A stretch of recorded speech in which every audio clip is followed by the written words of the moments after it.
नमस्कार दोस्तों, मेरे चैनल कहानी सुनते हैं में आपका बहुत बहुत स्वागत है। आज मैं आपके लिए ले आई हूँ मुंशी प्रेमचंद की कहानी बड़े घर की बेटी। चलिए कहानी सुनते हैं। बेनी माधव सिंह गौरीपुर गांव के जमींदार और नंबरदार थे। उनके पितामह किसी समय बड़े धन्य धान्य संपन्न थे। गांव का पक्का तालाब और मंदिर, जिसकी अब मरम्मत भी मुश्किल थी, उन्हीं के कीर्ति स्तंभ थे। कहते हैं इस दरवाजे पर हाथी झूमता था। अब उसकी जगह एक बूढ़ी भैंस थी, जिसके शरीर में अस्थि पंजर के सिवा और कुछ न रहा था, पर दूध शायद बहुत देती थी, क्योंकि एक न एक आदमी हाड़ी लिए उसके सिर पर सवार ही रहता था। बेनी माधव सिंह अपनी आधी से अधिक संपत्ति वकीलों को भेंट कर चुके थे। उनकी वर्तमान आय 1000 रुपये वार्षिक से अधिक न थी। ठाकुर साहब के 2 बेटे थे।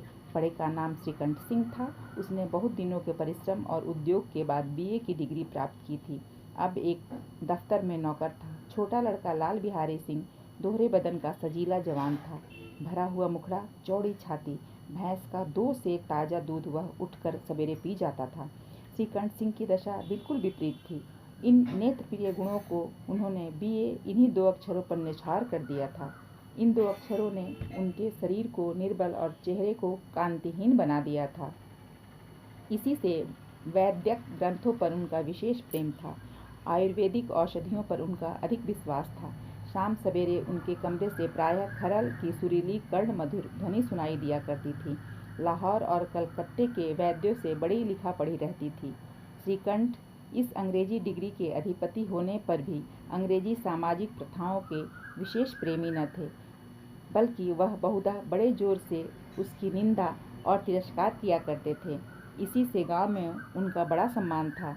दशहरे के दिनों में वह बड़े उत्साह से रामलीला में सम्मिलित होते और स्वयं किसी न किसी पात्र का पाठ लेते थे। गौरीपुर में रामलीला के वही जन्मदाता थे। प्राचीन हिंदू सभ्यता का गुणगान उनकी धार्मिकता का प्रधान अंग था। समृद्ध कुटुंब के तो वह एकमात्र उपासक थे। आजकल स्त्रियों को कुटुंब में मिलजुल कर रहने की जो अरुचि होती है, उसे वह जाति और देश दोनों के लिए हानिकारक समझते थे। यही कारण था कि गांव की ललनाएँ उनकी निंदक थीं। कोई कोई तो उन्हें अपना शत्रु समझने में भी संकोच न करती थीं। स्वयं उनकी पत्नी को भी इस विषय में उनसे विशेष विरोध था। यह इसलिए नहीं कि उसे अपने सास ससुर, देवर या जेठ आदि से घृणा थी, बल्कि उसका विचार था कि यदि बहुत कुछ सहने और तरह देने पर भी परिवार के साथ निर्वाह न हो सके, तो आए दिन की कलह से जीवन को नष्ट करने की अपेक्षा यही उत्तम है कि अपनी खिचड़ी अलग पकाई जाए। आनंदी एक बड़े उच्च कुल की लड़की थी। उसके माँ बाप एक छोटी सी रियासत के तालुकेदार थे। विशाल भवन, 1 हाथी, 3 कुत्ते, बाज, बहरी, सिकरे, झाड़ फानूस, मजिस्ट्रेटी और इन जो एक प्रतिष्ठित तालुकेदार के भोग्य पदार्थ हैं, सभी यहाँ विद्यमान थे। नाम था भूप सिंह। बड़े उदार चित्त और प्रतिभाशाली पुरुष थे, पर दुर्भाग्य से लड़का एक भी न था। 7 लड़कियाँ हुईं और दैव योग से सबकी सब जीवित रहीं। पहली उमंग में तो उन्होंने 3 ब्याह दिल खोल कर किए, पर 15-20 हजार रुपयों का कर्ज सिर पर हो गया तो आंखें खुली, हाथ समेट लिया। आनंदी चौथी लड़की थी। वह अपनी सब बहनों से अधिक रूपवती और गुणवती थी। इससे ठाकुर भूप सिंह उसे बहुत प्यार करते थे। सुंदर संतान को कदाचित उसके माता पिता भी अधिक चाहते हैं। ठाकुर साहब बड़े धर्म संकट में थे कि इसका विवाह कहाँ करें। न तो यही चाहते थे कि ऋण का बोझ बढ़े, और न यही स्वीकार था कि उसे अपने को भाग्यहीन समझना पड़े। एक दिन श्रीकंठ उनके पास किसी चंदे का रुपया मांगने आए। शायद नागरी प्रचार का चंदा था। भूप सिंह उनके स्वभाव पर रीझ गए और धूमधाम से श्रीकंठ सिंह का आनंदी के साथ ब्याह हो गया। आनंदी अपने नए घर में आई तो यहाँ का रंग ढंग कुछ और ही देखा। जिस टीम टाम की उसे बचपन से ही आदत पड़ी हुई थी, वह यहाँ नाम मात्र की भी न थी। हाथी घोड़ों का तो कहना ही क्या, कोई सजी हुई सुंदर बहली तक न थी। रेशमी स्लीपर साथ लाई थी, पर यहाँ बाग कहाँ। मकान में खिड़कियाँ तक नहीं थीं, न जमीन पर फर्श, न दीवार पर तस्वीरें। यह एक सीधा साधा देहाती गृहस्थ का मकान था, किंतु आनंदी ने थोड़े ही दिनों में अपने को इस नई अवस्था में ऐसा अनुकूल बना लिया, मानो उसने विलास के सामान कभी देखे ही न थे। एक दिन दोपहर का समय लाल बिहारी सिंह 2 चिड़िया लिए हुए आया और भावत से बोला, जल्दी से पका दो, मुझे भूख लगी है। आनंदी भोजन बनाकर उसकी राह देख रही थी। अब वह नया व्यंजन बनाने बैठी। हांडी में देखा तो घी पाव भर से भी अधिक न था। बड़े घर की बेटी किफायत क्या जाने, उसने सब घी मांस में डाल दिया। लाल बिहारी खाने बैठा तो दाल में घी न था। बोला, दाल में घी क्यों नहीं छोड़ा? आनंदी ने कहा, घी सब मांस में पड़ गया। लाल बिहारी जोर से बोला, अभी परसों घी आया है, इतना जल्दी उठ गया? आनंदी ने उत्तर दिया, कुल तो पाव भर घी रहा होगा, वह सब मैंने मांस में डाल दिया। जिस तरह सूखी लकड़ी जल्दी से जल उठती है, उसी तरह क्षुधा से वावला मनुष्य जरा जरा सी बात पर तिनक जाता है। लाल बिहारी को भावच की यह ढिठाई बहुत बुरी मालूम हुई। वह तुनक कर बोला, मैके में तो चाहे घी की नदी बहती हो, स्त्री गालियां सह लेती है, मार भी सह लेती है, पर मैके की निंदा उससे नहीं सही जाती। आनंदी मुंह फेर कर बोली, हाथी मरा भी तो 9 लाख का, वहाँ इतना घी नित्य नाई का हार खा जाते हैं। लाल बिहारी जल गया, थाली उठाकर पटक दी और बोला, जी चाहता है जीभ पकड़ कर खींच लूँ। आनंदी को भी क्रोध आ गया, मुंह लाल हो गया। बोली, वह होते तो आज इसका मजा चखाते। अब अफड़ उजड़ ठाकुर से रहा न गया। उसकी स्त्री एक साधारण जमींदार की बेटी थी। जब जी चाहता उस पर हाथ साफ कर लिया करता था। खड़ाऊं उठाकर आनंदी की ओर जोर से फेंकी और बोला, जिसके गुमान पर भूली हुई हो उसे भी देखूंगा और तुम्हें भी। आनंदी ने हाथ से खड़ाऊं रोकी, सिर बच गया, उंगली में बड़ी चोट आई। क्रोध के मारे हवा में हिलते पत्ते की भांति कांपती हुई अपने कमरे में आकर खड़ी हो गई। स्त्री का बल और साहस, मान और मर्यादा पति तक है। उसे अपने पति के ही बल और पुरुषत्व का घमंड होता है। आनंदी खून का घूंट पीकर रह गई। श्रीकंठ सिंह शनिवार को घर आया करते थे। बृहस्पति को बार को यह घटना हुई थी। 2-3 दिन तक आनंदी कोप भवन में रही, न कुछ खाया न पिया, उनकी बाट देखती रही। अंत में शनिवार को वह नियमानुकूल संध्या समय पर आए और आकर बैठकर कुछ इधर उधर की बातें, कुछ देश काल संबंधी समाचार, कुछ नए मुकदमे आदि की चर्चा करने लगे। यह वार्तालाप 10 बजे तक होता रहा। गांव के भद्र पुरुषों को इन बातों में ऐसा आनंद मिलता था कि खाने पीने की भी सुधि न रहती थी। श्रीकंठ को पिंड छुड़ाना मुश्किल हो जाता था। ये 2-3 घंटे आनंदी ने बड़े कष्ट से काटे। किसी तरह भोजन का समय आया, पंचायत उठी, एकांत हुआ तो लाल बिहारी ने कहा, भैया आप जरा भाभी को समझा दीजिएगा कि मुंह संभाल कर बातचीत किया करें, नहीं तो एक दिन अनर्थ हो जाएगा। बेनी माधव सिंह ने बेटे की ओर से साक्षी दी, हाँ, बहू बेटियों का यह स्वभाव अच्छा नहीं कि मर्दों के मुँह लगे। लाल बिहारी, वह बड़े घर की बेटी है तो हम भी कोई कुर्मी कहार नहीं है? श्रीकंठ ने चिंतित स्वर से पूछा, आखिर बात क्या हुई? लाल बिहारी ने कहा, कुछ भी नहीं, यूं ही आप उलझ पड़ी। मैके के सामने हम लोगों को कुछ समझते ही नहीं। श्रीकंठ खा पीकर आनंदी के पास गए। वह भरी बैठी थी। यह हजरत भी कुछ तीखे थे। आनंदी ने पूछा, चित्त तो प्रसन्न है? श्रीकंठ बोले, बहुत प्रसन्न है, पर तुमने आजकल घर में यह क्या उपद्रव मचा रखा है? आनंदी की त्योरियों पर बल पड़ गए। झुंझलाहट के मारे बदन में ज्वाला सी दहक उठी। बोली, जिसने तुमसे यह आग लगाई है उसे पाऊं तो मुंह झुलस दूं। श्रीकंठ, इतनी गर्म क्यों होती हो? बात तो कहो। आनंदी, क्या कहूँ, यह मेरे भाग्य का फेर है, नहीं तो गंवार छोकरा जिसको चपरासीगिरी करने का भी शऊर नहीं, मुझे खड़ाऊं से मारकर यूं ना करता। श्रीकंठ, सब हाल साफ साफ कहो तो मालूम हो, मुझे तो कुछ पता नहीं। आनंदी, परसों तुम्हारे लाडले भाई ने मुझसे मांस पकाने को कहा। घी हांडी में पाव भर से अधिक न थी, वह सब मैंने मांस में डाल दिया। जब खाने बैठा तो कहने लगा, दाल में घी क्यों नहीं है? बस इसी पर मैके को भला बुरा कहने लगा। मुझसे रहा न गया। मैंने कहा, वहाँ इतना घी तो नाई का हार खा जाते हैं और किसी को जान भी नहीं पड़ता। बस इतनी सी बात पर इस अन्यायी ने मुझ पर खड़ाऊं फेंक मारी। यदि हाथ से न रोक लूं तो सिर फट जाए। उसी से पूछो मैंने जो कहा है वह सच है या झूठ। श्रीकंठ की आंखें लाल हो गईं। वह बोले, यहाँ तक हो गया इस छोकरे का यह साहस? आनंदी स्त्रियों के स्वभाव अनुसार रोने लगी, क्योंकि आंसू उनकी पलकों पर रहते हैं।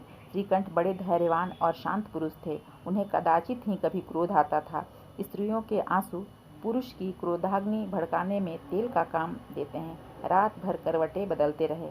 उद्विग्नता के कारण पलक तक न झपकी। प्रातःकाल अपने बाप के पास जाकर बोले, दादा, अब इस घर में मेरा निवाह न होगा। इस तरह की विद्रोहपूर्ण बातें कहने पर श्रीकंठ ने कितनी ही बार अपने कई मित्रों को आड़े हाथों लिया था, परंतु दुर्भाग्य आज उन्हें स्वयं ही वे बातें अपने मुंह से कहनी पड़ी। दूसरों को उपदेश देना भी कितना सहज है। बेनी माधव सिंह घबरा उठे और बोले, क्यों? श्रीकंठ, इसलिए कि मुझे भी अपनी मान प्रतिष्ठा का कुछ विचार है। आपके घर में यह अन्याय और हठ का प्रकोप हो रहा है। जिनको बड़ों का आदर सम्मान करना चाहिए वे उनके सिर चढ़ते हैं। मैं दूसरे का नौकर ठहरा घर पर रहता नहीं। यहाँ मेरे पीछे स्त्रियों पर खड़ाऊँ और जूतों की बौछारें होती हैं। कड़ी बात तक की चिंता नहीं। कोई एक की दो कह ले, वहाँ तक मैं सह सकता हूँ, किंतु यह कदापि नहीं हो सकता कि मेरे ऊपर लात घूंसे पड़े और मैं दम न मारूं। बेनी माधव सिंह कुछ जवाब न दे सके। श्रीकंठ सदैव उनका आदर करते थे। उनके ऐसे तेवर देखकर एक बूढ़ा ठाकुर अवाक रह गया। केवल इतना ही बोला, बेटा, तुम बुद्धिमान होकर ऐसी बातें करते हो? स्त्रियां इस तरह घर का नाश कर देती हैं। उनको बहुत सिर चढ़ाना अच्छा नहीं। श्रीकंठ, इतना मैं जानता हूँ, आपके आशीर्वाद से ऐसा मूर्ख नहीं हूँ। आप स्वयं जानते हैं कि मेरे ही समझाने बुझाने से इसी गांव में कई घर संभल गए। पर जिस स्त्री की मान प्रतिष्ठा का ईश्वर के दरबार में उत्तरदाता हूँ, उसके प्रति ऐसा घोर अन्याय और पशुवत व्यवहार मुझे असह्य है। आप सच मानिए, मेरे लिए यही कुछ कम नहीं है कि लाल बिहारी को कुछ दंड नहीं देता। अब बेनी माधव सिंह भी गरमाए, ऐसी बातें और सुन न सके। बोले, लाल बिहारी तुम्हारा भाई है, उससे जब कभी भूल चूक हो उसके कान पकड़ो। लेकिन श्रीकंठ, लाल बिहारी को मैं अपना भाई नहीं समझता। बेनी माधव सिंह, स्त्री के पीछे? श्रीकंठ, जी नहीं, उसकी क्रूरता और अविवेक के कारण। दोनों कुछ देर चुप रहे। ठाकुर साहब लड़के का क्रोध शांत करना चाहते थे, लेकिन यह नहीं स्वीकार करना चाहते थे कि लाल बिहारी ने कोई अनुचित काम किया है। इसी बीच गांव के और कई सज्जन हुक्के चिलम के बहाने यहाँ आ बैठे। कई स्त्रियों ने जब यह सुना कि श्रीकंठ पत्नी के पीछे पिता से लड़ने को तैयार है तो उन्हें बड़ा हर्ष हुआ। दोनों पक्षों की मधुर वाणियाँ सुनने के लिए उनकी आत्माएं तिलमिलाने लगीं। गांव में कुछ ऐसे कुटिल मनुष्य भी थे जो स्कूल की नीतिपूर्ण गति पर मन ही मन जलते थे। वह कहा करते थे, श्रीकंठ अपने बाप से दबता है इसलिए वह दबू है, उसने विद्या पढ़ी इसलिए वह किताबों का कीड़ा है। बेनी माधव सिंह उनकी सलाह के बिना कोई काम नहीं करते, यह उनकी मूर्खता है। इन महानुभावों की शुभकामनाएं आज पूरी होती दिखाई दी। कोई हुक्का पीने के बहाने और कोई लगान की रसीद दिखाने आकर बैठ गया। बेनी माधव सिंह पुराने आदमी थे, इन भावों को ताड़ गए। उन्होंने निश्चय किया कि चाहे जो कुछ भी हो, इन द्रोहियों को ताली बजाने का अवसर न दूंगा। तुरंत कोमल शब्दों में बोले, बेटा, मैं तुमसे बाहर नहीं हूँ, तुम्हारा जो जी चाहे करो। अब तो लड़के से अपराध हो गया। इलाहाबाद का अनुभव रहित झल्लाया हुआ ग्रेजुएट इस बात को न समझ सका। उसे डिबेटिंग क्लब में अपनी बात पर अड़ने की आदत थी। इन हथकंडों की उसे क्या खबर। बाप ने जिस मतलब से बात पलटी थी वह उसकी समझ में न आया। बोला, लाल बिहारी के साथ अब इस घर में नहीं रह सकता। बेनी माधव, बेटा, बुद्धिमान लोग मूर्खों की बात पर ध्यान नहीं देते। वह बेसमझ लड़का है, उससे जो कुछ भूल हुई उसे तुम बड़े होकर क्षमा करो। श्रीकंठ, उसकी इस दुष्टता को मैं कदापि नहीं सह सकता। या तो वही घर में रहेगा या मैं। आपको यदि वह अधिक प्यारा है तो मुझे विदा कीजिए, मैं अपना भार आप संभाल लूँगा। यदि मुझे रखना चाहते हैं तो उससे कहिए जहाँ चाहे चला जाए। बस यह मेरा अंतिम निश्चय है। लाल बिहारी सिंह दरवाजे की चौखट पर चुपचाप खड़ा बड़े भाई की बातें सुन रहा था। वह उनका बहुत आदर करता था। उसे कभी इतना साहस न हुआ था कि श्रीकंठ के सामने चारपाई पर बैठ जाए, हुक्का पी ले या पान खा ले। बाप का वह इतना मान न करता था। श्रीकंठ का भी उस पर हार्दिक स्नेह था। अपने होश में उन्होंने कभी उससे घुड़का तक न था। जब वह कभी इलाहाबाद से आते तो उसके लिए कोई न कोई वस्तु अवश्य लाते। मुकद्दर की जोड़ी उन्होंने ही बनवा दी थी। पिछले साल जब उसने अपने से डेढ़े जवान को नागपंचमी के दिन दंगल में पछाड़ दिया तो उन्होंने पुलकित होकर अखाड़े में ही जाकर उसे गले से लगा लिया था। 5 रुपये के पैसे लुटाए थे। ऐसे भाई से आज ऐसी हृदय विदारक बात सुनकर लाल बिहारी को बड़ी ग्लानि हुई। वह फूट फूट कर रोने लगा। इसमें संदेह नहीं कि वह अपने किए पर पछता रहा था। भाई के आने से एक दिन पहले से उसकी छाती धड़कती थी कि देखो भैया क्या कहते हैं, मैं उनके सम्मुख कैसे जाऊंगा, उनसे कैसे बोलूंगा, मेरी आंखें उनके सामने कैसे उठेंगी। उसने समझा था कि भैया मुझे बुलाकर समझा देंगे। इस आशा के विपरीत आज उसने उन्हें निर्दयता की मूर्ति बने हुए पाया। वह मूर्ख था, परंतु उसका मन कहता था कि भैया मेरे साथ अन्याय कर रहे हैं। यदि श्रीकंठ उसे अकेले में बुलाकर 2-4 बातें कह देते तो इतना ही नहीं 2-4 तमाचे भी लगा देते तो कदाचित उसे इतना दुख न होता। पर भाई का यह कहना कि अब मैं इसकी सूरत नहीं देखना चाहता था, लाल बिहारी से सहा न गया। वह रोता हुआ घर आया, कोठरी में जाकर कपड़े बदले, आंखें पोंछी जिससे कोई यह न समझे कि रोता था। तब आनंदी के द्वार पर आकर बोला, भाभी भैया ने निश्चय किया है कि वह मेरे साथ इस घर में न रहेंगे। अब वह मेरा मुंह नहीं देखना चाहते, इसलिए अब मैं जाता हूँ, उन्हें फिर मुंह न दिखाऊंगा। मुझसे जो कुछ अपराध हुआ उसे क्षमा करना। यह कहते कहते लाल बिहारी का गला भर आया। जिस समय लाल बिहारी सिंह सिर झुकाए आनंदी के द्वार पर खड़ा था, उसी समय श्रीकंठ सिंह आंखें लाल किए बाहर से आए। भाई को खड़ा देखा तो घृणा से आंखें फेर लीं और कतरा कर निकल गए, मानो उसकी परछाई से दूर भागते हों। आनंदी ने लाल बिहारी की शिकायत तो की थी, लेकिन अब मन में पछता रही थी। वह स्वभाव से ही दयावती थी, उसे इसका तनिक भी ध्यान न था कि बात इतनी बढ़ जाएगी। वह मन में अपने पति पर झुंझला रही थी कि वह इतने गर्म क्यों होते हैं।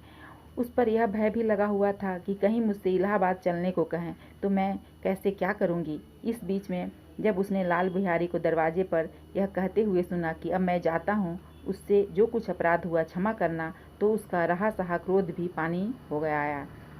वह रोने लगी। मन का मैल धोने के लिए नयन जल से उपयुक्त और कोई वस्तु नहीं है।